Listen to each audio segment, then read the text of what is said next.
Carnegie foundation द्वारा किए गए अनुसंधानों में पाया गया कि इंजीनियरिंग जैसे टेक्निकल क्षेत्रों में किसी इंसान की सफलता का सिर्फ 15% हिस्सा उसके टेक्निकल ज्ञान पर निर्भर करता है और 85% हिस्सा मानवीय इंजीनियरिंग यानी कि उसके व्यक्तित्व, उसके लोगों के साथ व्यवहार करने और लोगों को लीड करने की क्षमता पर निर्भर करता है। कई सालों के एक्सपीरियंस के बाद पता चलता है कि इंजीनियरिंग में सबसे ज्यादा पैसे कमाने वाला वह इंसान नहीं होता जिसे इस सेक्टर की सबसे ज्यादा जानकारी है, बल्कि सबसे ज्यादा पैसे तो वे कमाते हैं जिन्हें टेक्निकल ज्ञान के साथ साथ अपने आइडिया को ठीक से बताने, नेता बनने और लोगों में उत्साह जगाने की क्षमता हो। इसी के साथ साथ उसे लोक व्यवहार भी आता हो। तो आइए इसी लोक व्यवहार में माहिर होने के लिए आज की बुक समरी है, जिसका नाम है how to win friends and influence people, जिसको हिंदी में कहेंगे लोक व्यवहार। How to win friends and influence people जो अब तक की सबसे most powerful self help books में से एक है, जिसके लेखक है डेल कार्नेगी, जिसमें आपको बताया जाएगा कि आप किसी को भी आसानी से अपना फ्रेंड्स कैसे बना सकते हैं और लोगों को कैसे इन्फ्लुएंस कर सकते हैं, लोगों को अपनी सोच के अनुसार कैसे ढाल सकते हैं, ज्यादा अच्छा कैसे बोल पाते हैं, दिलचस्प बातें, न खत्म होने वाली बातें कैसे कर सकते हैं और अपने साथ काम करने वालों में एक्साइटमेंट कैसे पैदा कर सकते हैं, जिससे कि आपकी जो आमदनी है वो दुगनी हो जाए। तो आज की जो बुक समरी है ये काफी इंपॉर्टेंट होने वाली है। काफी तो नहीं कह सकते, बहुत ज्यादा इंपॉर्टेंट है, क्योंकि नॉलेज आपको हर सेक्टर में काम आने वाली है। चाहे आप स्टूडेंट हो या टीचर हो, हाउसवाइफ हो या जॉब पर्सन या फिर बिजनेसमैन हो, हर किसी के लिए बहुत ज्यादा इंपॉर्टेंट है। तो ज्यादा टाइम न लेते हुए स्टार्ट करते हैं आज की बुक समरी। बिजनेस और निजी जिंदगी में सफलता पाने के बारे में व्यवहारिक नॉलेज देने वाली इस बुक को 4 पार्ट में डिवाइड किया गया। पहले पार्ट में आपको लोगों के साथ बर्ताव करने के मूल तरीके बताए जाएंगे। सेकंड पार्ट में लोगों को पसंद आने के 6 तरीके।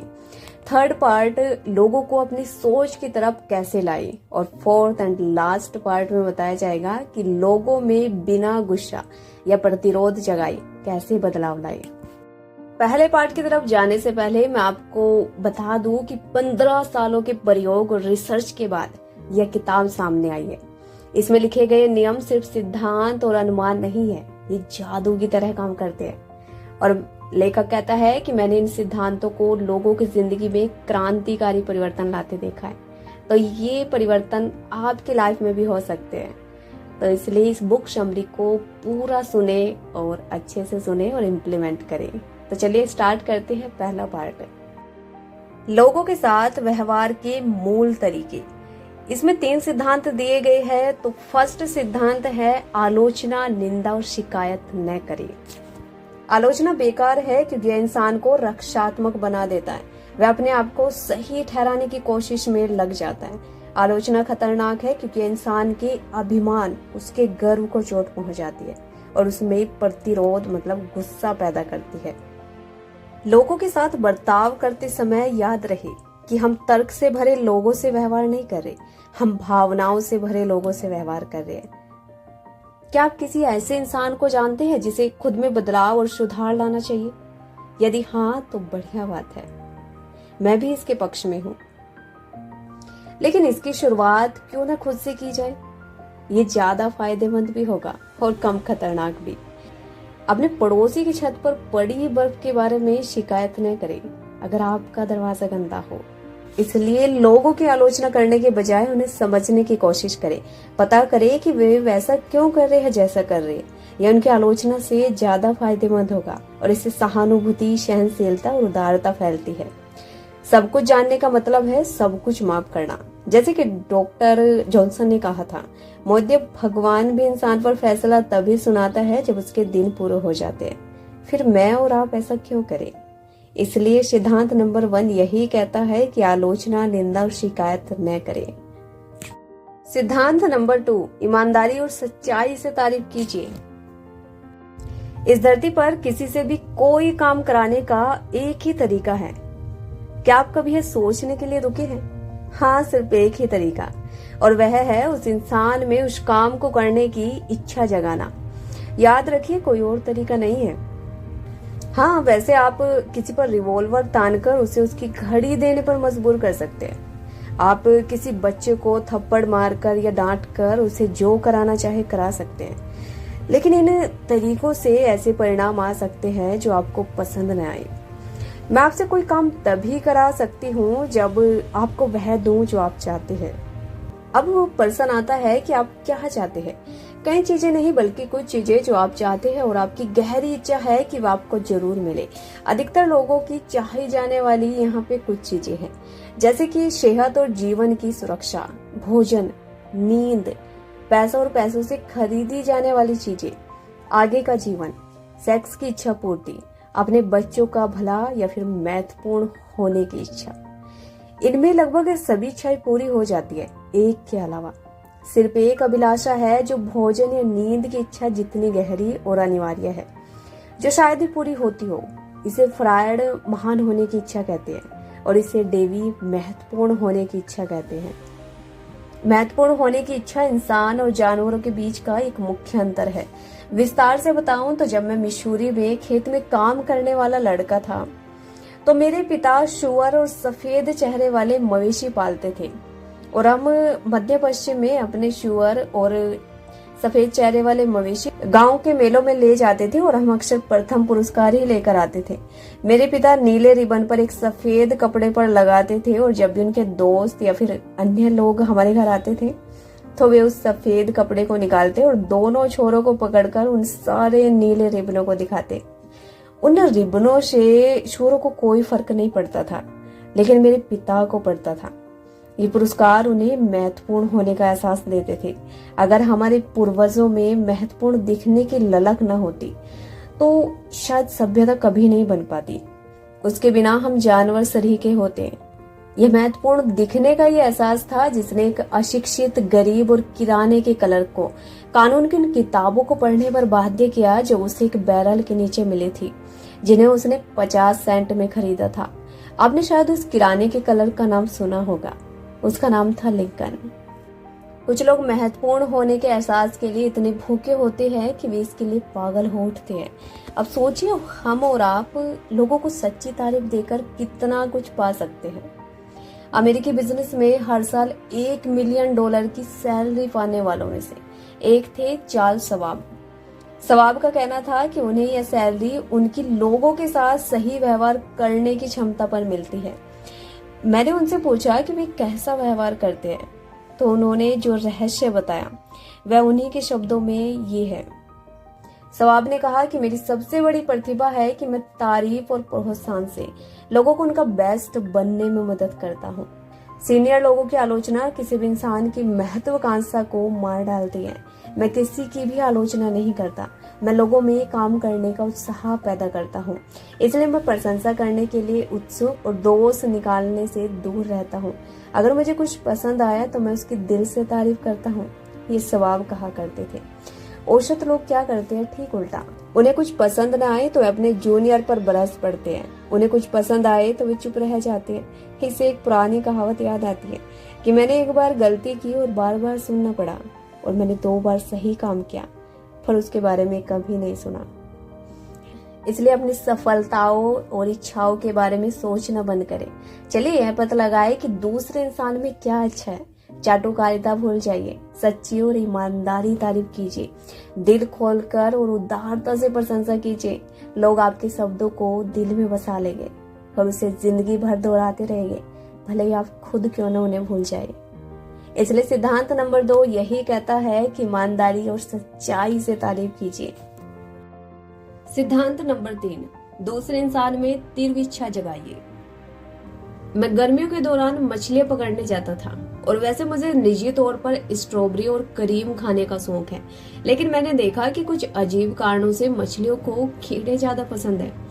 इसलिए मछलियां पकड़ने जाते समय मैंने यह नहीं देखा कि मुझे क्या पसंद है, मैंने सोचा कि उन्हें क्या पसंद है। मैंने मछली पकड़ने के हुक में स्ट्रॉबेरी और क्रीम नहीं लगाया, उसके बजाय मैंने मछली के सामने हुक में कीड़ा और टिड्डा लगाया और कहा कि तुम्हें यही पसंद है ना।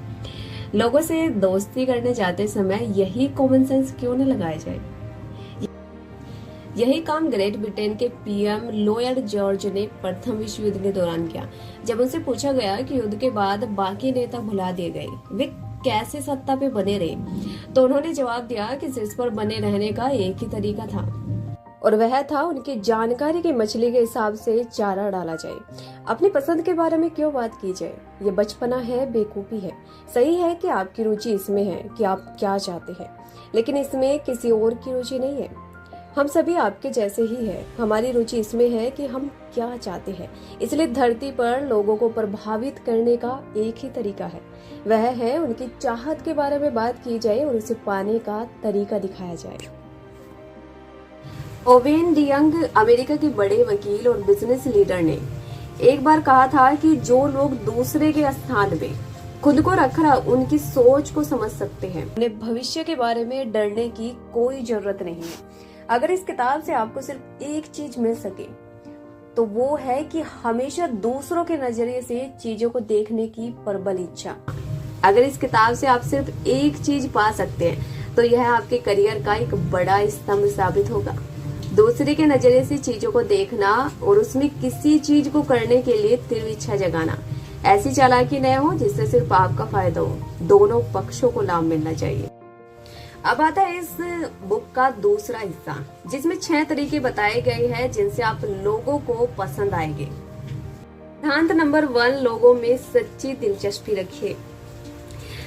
दोस्तों का दिल जीतने का तरीका सीखने के लिए इस किताब को पढ़ने की क्या जरूरत है? दोस्तों का दिल जीतने की कला जानने वाले सबसे बड़े महारथी से क्यों न सीखा जाए। कौन है वह? आप उसे कल रास्ते में मिल सकते हैं। आपके नजदीक आते ही वह अपनी पूंछ हिलाने लगता है। अगर आप रुककर उसे सहलाएंगे तो यह दिखाने के लिए उछल पड़ेगा कि वह आपको कितना पसंद करता है। और अब है कि उसके प्यार के पीछे कोई दूसरी नियत नहीं है। वह आपको रियल एस्टेट नहीं बेचना चाहता और वह आपसे शादी भी नहीं करना चाहता। क्या आपने कभी सोचा है कि कुत्ता दुनिया का एकमात्र ऐसा जानवर है जिसे आजीविका के लिए काम नहीं करना पड़ता? मुर्गी को अंडे देने पड़ते, गाय को दूध देना पड़ता है और तोते को बोलना पड़ता है, लेकिन एक कुत्ता अपनी आजीविका कमाने के लिए आपको सिर्फ प्यार देता है। एक बार न्यूयॉर्क टेलीफोन कंपनी ने टेलीफोन पर हुई बातों पर लंबी रिसर्च की, यह जानने के लिए कि किस शब्द का प्रयोग सबसे ज्यादा होता है। आपने सही अनुमान लगाया, मैं 500 फोन वार्तालापों में यह 3900 बार इस्तेमाल हुआ है। अल्फ्रेड एल्डर, वियना के मशहूर मनोवैज्ञानिक, जिन्होंने एक किताब लिखी है कि जिंदगी का आपके लिए क्या मतलब होना चाहिए। इस किताब में लिखा है कि जो इंसान दूसरे में दिलचस्पी नहीं रखता उसे सबसे ज्यादा दिक्कतों का सामना करना पड़ता है और वह दूसरों को सबसे ज्यादा नुकसान पहुंचाता है। आप मनोविज्ञान पर भारी भरकम किताबों को पढ़ने के बाद भी इससे ज्यादा जरूरी बात नहीं खोज सकते। एलर की बात इतनी अर्थ भरी है कि मैं इसे दोबारा दोहराना चाहूंगी। जो इंसान दूसरे में दिलचस्पी नहीं रखता उसे सबसे ज्यादा दिक्कतों का सामना करना पड़ता है। वह दूसरों को सबसे ज्यादा नुकसान पहुंचाता है और ऐसे इंसान से मनुष्य की असफलता निकलती है। इसलिए अगर आप चाहते हैं कि दूसरे आपको पसंद करें और आप असली दोस्त बनाना चाहते हैं, अगर आप दूसरों की मदद के साथ साथ अपनी मदद भी करना चाहते हैं, तो यह सिद्धांत हमेशा याद रखें कि लोगों में सच्ची दिलचस्पी रखिए। सिद्धांत नंबर 2 है मुस्कुराइए। अच्छा इंप्रेशन बनाने का एक सरल तरीका। अच्छा, आप कभी किसी डॉक्टर के वेटिंग रूम में बैठे हैं? क्या आपने वहां परेशानी से भरे चेहरों को देखा है जो अपनी बारी के इंतजार में है? मिसूरी के एक पशु चिकित्सक, जिन्होंने हमें बसंत के एक दिन के बारे में बताया जहां उनका वेटिंग रूम वैसे लोगों से भरा पड़ा था जो अपने पालतू पशुओं को टीका लगवाने आए हुए थे। कोई किसी से बात नहीं कर रहा था। सभी उन कामों के बारे में सोच रहे थे जो वे करते अगर वे यहाँ अपना टाइम बर्बाद नहीं करना पड़ता। उन्होंने हमारी क्लास में बताया कि तकरीबन 6 या 7 लोग इंतजार कर रहे थे जब एक युवा स्त्री 9 महीने के बच्चे और एक बिल्ली के बच्चे को लेकर आई। किस्मत की बात थी कि वह एक ऐसे सज्जन के पास बैठी थी जो इंतजार करते करते काफी थके हुए लग रहे थे। तभी इस बच्चे ने उनके चेहरे पर एक गहरी मुस्कान से देखा, जैसी मुस्कान बच्चों के चेहरे पे पाई जाती है। उस सज्जन ने क्या किया होगा? वही जो हम या आप करेंगे, वापस मुस्कुराए। और तुरंत उन्होंने उस स्त्री से उसके बच्चे और अपने पोते पोतियों के बारे में बात करना शुरू कर दी। और तभी पूरा स्वागत कक्ष इस बातचीत में शामिल हो गया। कमरे का सारा तनाव और बोरियत एक मजेदार अनुभव में बदल गया। एक झूठी मुस्कान नहीं, इससे कोई मूर्ख नहीं बनता। हमें पता है कि यह बनावटी है, हमें इसे पसंद नहीं करते। मैं असली मुस्कान के बारे में बात कर रहा हूँ। दिल से निकली मुस्कान जो अंदर से आती है, वह मुस्कान जिसकी बाजार में अच्छी कीमत है। अच्छा, अब बात आती है कि आपका मुस्कुराने का दिल नहीं करता तो क्या करें। दो चीजें। पहली, जबरदस्ती मुस्कुराए। अकेले में सीटी बजाने की, गुनगुनाने की या गाने की कोशिश करें। ऐसा अभिनय करें जैसे कि आप वास्तव में खुश हो। आप खुश होने लगेंगे। सुनिए, मनोवैज्ञानिक और दार्शनिक विलियम्स क्या कहते हैं। भावना से अपने आप एक्शन आता है, लेकिन वास्तव में एक्शन और भावना साथ साथ रहते हैं। और एक्शन को बदलकर जो आपके ज्यादा नियंत्रण में है, आप अपनी भावना को बदल सकते हैं जो आपके नियंत्रण में नहीं है। इसलिए अगर खुशी चली जाए तो खुश होने का शक्तिशाली रास्ता है खुशी से बैठना और ऐसा बोलना मानो खुशी आपके पास पहले से ही है। कुछ साल पहले न्यूयॉर्क सिटी के एक डिपार्टमेंटल स्टोर में जब क्रिसमस के कारण सेल्स कलर काफी प्रेशर से गुजर रहे थे, तब इस स्टोर ने अपने विज्ञापनों के पढ़ने वालों के लिए ये प्यारी सी फिलोसफी छपवाई कि क्रिसमस पर मुस्कान कीमती है सचमुच। यह देती बहुत कुछ, न लेती है कुछ। यह लेने वालों को अमीर करती है और देने वालों को गरीब नहीं करती। यह एक पल में घटती है और इसकी याद कभी कभी जिंदगी भर रहती है। कोई इतना अमीर नहीं कि इसके बिना उसका काम चल जाए, और कोई इतना गरीब नहीं कि इसके फायदों से थोड़ा अमीर न हो जाए। यह घरों में खुशियां लाती है, बिजनेस में अच्छी नियत लाती है और दोस्ती की निशानी है। यह थके हुए के लिए आराम है, हतोत्साहित के लिए रोशनी है और उदास के लिए सूर्य की किरण है। संकट में प्रकृति की सबसे बड़ी देवी है। इसे फिर भी खरीदा नहीं जा सकता, न मांगा जा सकता है, न उधार में दिया जा सकता है और न चुराया जा सकता है। और यह तब तक काम नहीं आती जब तक किसी को दी न जाए। अगर क्रिसमस की भीड़ में कोई सेल्स पर्सन आपकी अपनी मुस्कान न दे पाए, तो क्या आप अपनी मुस्कान वहां छोड़ सकते हैं? आखिर में मुस्कान की सबसे ज्यादा जरूरत उसे होती है जिसके पास यह देने के लिए नहीं होती। इसलिए सिद्धांत नंबर 2 अपनाइए, मुस्कुराइए। सिद्धांत नंबर 3, याद रखिए कि किसी इंसान का नाम उसके लिए किसी भी भाषा में सबसे मधुर और जरूरी आवाज है।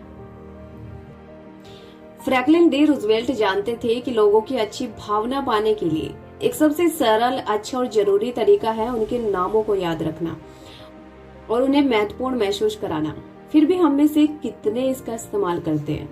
आधे समय हम किसी अजनबी से परिचय होने के बाद उसे कुछ मिनटों के लिए बातें करते हैं और फिर विदा लेते समय उसका नाम भूल जाते हैं। कोई भी राजनेता सबसे पहली चीज जो सीखता है वो ये कि किसी वोटर का नाम याद रखना शासन कला है। उसे भूल जाना बहुत बड़ी गलती है। नेपोलियन तृतीय फ्रांस का बादशाह और ग्रेट नेपोलियन का भतीजा अक्सर यह कहा करता था कि अपने शाही कामों के बावजूद वह हर इंसान का नाम याद रखता था जिससे वह मिला हो। उसका तरीका सरल था। अगर वह नाम ठीक से नहीं सुन पाता था तो वो बोलता था, माफ करना, मैंने नाम ठीक से नहीं सुना। तब अगर वह अनोखा नाम होता तो वह कहता कि इसकी स्पेलिंग क्या है। बातचीत के दौरान वह नाम को कई बार मन ही मन दोहराता और उस नाम को इंसान के चेहरे, भाव और दिखने के तरीके से जोड़ देता। अगर वह इंसान महत्वपूर्ण होता तो नेपोलियन और भी मेहनत करता। जैसे वह अकेला होता तो उस नाम को कागज पर लिख लेता और उसे देखता और उस पर मन ही मन फोकस करता, फिर उस कागज को फाड़ डालता। इस तरह से वह उस नाम को कान के साथ साथ आंखों में बैठा लेता। इन सभी चीजों में वक्त लगता है, पर शिष्टाचार छोटे मोटे त्यागों से ही बनता है, ऐसा इमर्सन ने कहा था। नामों को याद रखना और इस्तेमाल करना सिर्फ राजाओं और कॉर्पोरेट एग्जीक्यूटिव की जरूरत नहीं है, यह हम सबके लिए फायदेमंद है। कैन जो इंडियाना के जनरल मोटर्स के कर्मचारी थे और वे अक्सर कंपनी के कैफेटेरिया में लंच किया करते थे, उन्होंने देखा कि काउंटर के पीछे खड़ी रहने वाली महिला के चेहरे पर त्योरियां चढ़ी रहती थी। वह 2 घंटे से सैंडविच बना रही थी और मैं भी उसके लिए सैंडविच ही था। मैंने उसे बताया कि मैं क्या चाहता हूँ। उसने छोटे तराजू पर मीट तोला और फिर मुझे लेटुस का एक पत्ता दिया, उस पर आलू के थोड़े चिप्स डाले और मुझे दे दिए। अगले दिन मैं उसी लाइन में गया, वही औरत, वही त्योरियां। फर्क सिर्फ इतना था कि मैं इस बार उसका नाम नोटिस किया। मैंने मुस्कुराकर कहा, हेलो यूनिस, फिर उसे बताया कि मुझे क्या चाहिए। इस बार मैं तराजू को भूल गई। ढेर सारा मीट डाला, लेटुस के 3 पत्ते डाले और तब तक आलू के चिप्स डालती रही जब तक वे गिरने न लगे। हमें नामों में रखे जादू को जानना चाहिए और यह समझना चाहिए कि इस चीज का पूरी तरह से मालिक वह इंसान है जिससे हम बातें कर रहे हैं। वह नाम उसी इंसान को भीड़ से अलग करता है, वह उसे अनोखा बनाता है।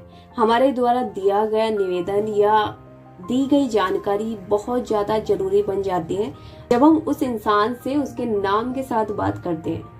चाहे वेटर्स हो या सीनियर एग्जीक्यूटिव, उनके साथ बर्ताव करते समय नाम जादुई प्रभाव दिखाता है। इसलिए इस सिद्धांत का जरूर इस्तेमाल करें।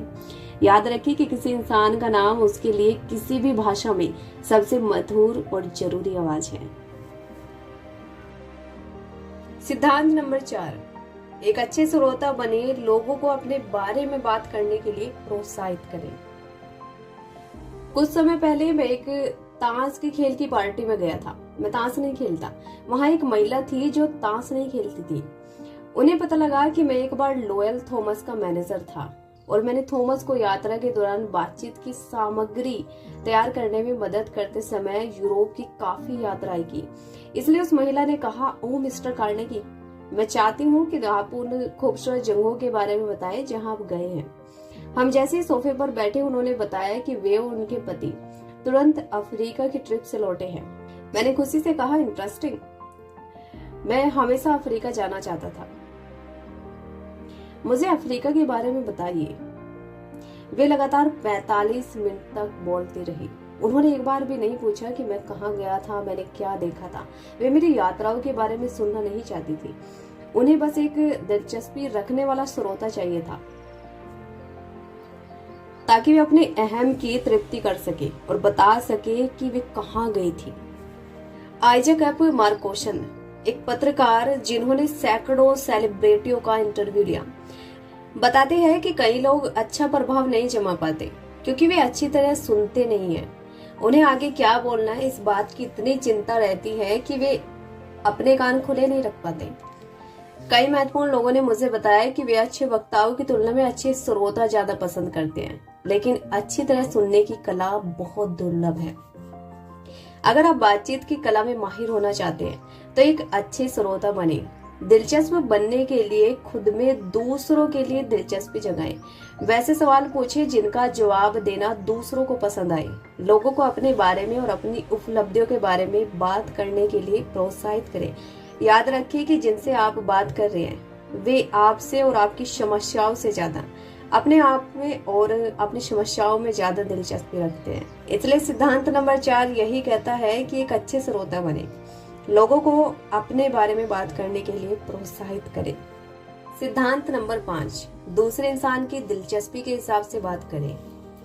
हर इंसान जो रूजवेल्ट का मेहमान बनता था वह उनके विभिन्न विषयों पर जानकारी से प्रभावित हुए बिना नहीं रहता था।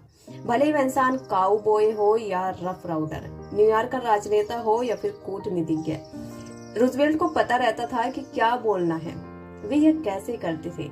इसका साधारण सा जवाब है, जब भी रूजवेल्ट से मिलने कोई आने वाला होता है वे रात देर तक उस विषय पर पढ़ते थे जिसमें आने वाले इंसान की अभिरुचि होती थी। अन्य नेताओं की तरह रूजवेल्ट जानते थे कि किसी भी इंसान के दिल का रास्ता उन चीजों पर बातें करने से खुलता है जो चीजें उनके लिए बहुत महत्वपूर्ण है। इसलिए दूसरे इंसान की दिलचस्पी के बारे में बात करने से दोनों पक्षों को फायदा होता है। सिद्धांत नंबर 6, सामने वाले इंसान को महत्वपूर्ण महसूस कराए और इसे सच्चाई से करे। मैं न्यूयॉर्क के एक पोस्ट ऑफिस में एक पत्र रजिस्टर करने की लाइन में खड़ा था। मैंने देखा कि क्लर्क अपने काम से बोर हो चुका था। लिफाफों का वजन करना, स्टैंप देना, बदलाव करना, रसीद देना, वही काम जो साल दर साल वह करता आ रहा था। इसलिए मैंने अपने आप से पूछा कि मैं कुछ ऐसा करूंगा जिससे वह क्लर्क मुझे पसंद करेगा। जाहिर बात है कि उसे पसंद आने के लिए मुझे अपने बारे में नहीं बल्कि उसके बारे में कुछ कहना चाहिए। इसलिए मैंने अपने आप से पूछा कि इस इंसान में ऐसा क्या है जिससे कि मैं सच्चाई से तारीफ कर सकूं। कई बार इस सवाल का जवाब खोजना मुश्किल होता है, खासकर अजनबियों के मामले में, पर इस मामले में यह आसान था। मैंने ऐसा कुछ देखा जिसकी मैं दिल खोलकर तारीफ कर सकता था। इसलिए जब वह लिफाफे का वजन ले रहा था, मैंने उत्साह से कहा, मेरी इच्छा होती है कि मेरे आपके जैसे बाल होते। उसने ऊपर देखा, उसकी आंखों में आश्चर्य और होठों पर मुस्कान थी। अब तो ये पहले जैसे नहीं रहे, उसने विनम्रता से कहा। मैंने उसे विश्वास दिलाया कि भले ही इनमें पहले वाली बात न हो, पर ये बेहतरीन है। उसे काफी खुशी हुई और हमने थोड़ी देर तक बातचीत की। फिर उसने अंतिम बात कही, कई लोगों ने मेरे बालों की तारीफ की है। मैं शर्त लगा सकता हूँ कि उस दिन वह आदमी लंच पर जाते समय हवा में उड़ रहा होगा। मैं शर्त लगा सकता हूँ कि उस रात घर जाकर उस आदमी ने अपनी पत्नी को यह बात बताई होगी। उसने आईने में खुद को देखा होगा और कहा होगा, क्या खूबसूरत बाल है। इंसानी स्वभाव का सबसे गहरा सिद्धांत प्रशंसा पाने की इच्छा है। जैसे कि जीसस ने इसे एक विचार में बताया, जो शायद दुनिया का सबसे महत्वपूर्ण नियम है, कि दूसरों के साथ वही करो जो तुम दूसरों से खुद के लिए अपेक्षा करते हो। उदाहरण के तौर पर, अगर आपने फ्रेंच फ्राई ऑर्डर किया हो और वेटर्स आलू के पकोड़े ले आती है, तो हमें कहना चाहिए कि आपको दिक्कत दे रहा हूँ पर मुझे फ्रेंच फ्राई पसंद है। तब वह शायद जवाब देगी, कोई दिक्कत नहीं है, और वह खुशी खुशी पकोड़े बदल देगी, क्योंकि हमने उसे इज्जत दी है। आपको दिक्कत दे रहा हूँ, क्या आप कर सकते हैं? अगर आपको परेशानी न हो तो शुक्रिया। इस तरह की छोटी छोटी बातें कहने से रोजमर्रा की परेशानी भरी जिंदगी थोड़ी आसान हो जाती है, और यह संयोग से अभी दिखाती है कि हमारी अच्छी परवरिश हुई है। तो ये था इस बुक का फर्स्ट पार्ट, जिसमें हमने कुछ सिद्धांतों के बारे में बात की। अगला जो पार्ट होगा उसमें हम पूरी बुक को कवर करने वाले हैं। तो जुड़े रहिए हमारे साथ और हमारे चैनल को सब्सक्राइब, लाइक और कमेंट जरूर कीजिए कि कैसे लगी आपको यह बुक समरी, और आगे आप किस बुक की समरी सुनना चाहते हैं यह भी हमें कमेंट बॉक्स में लिख भेजिए।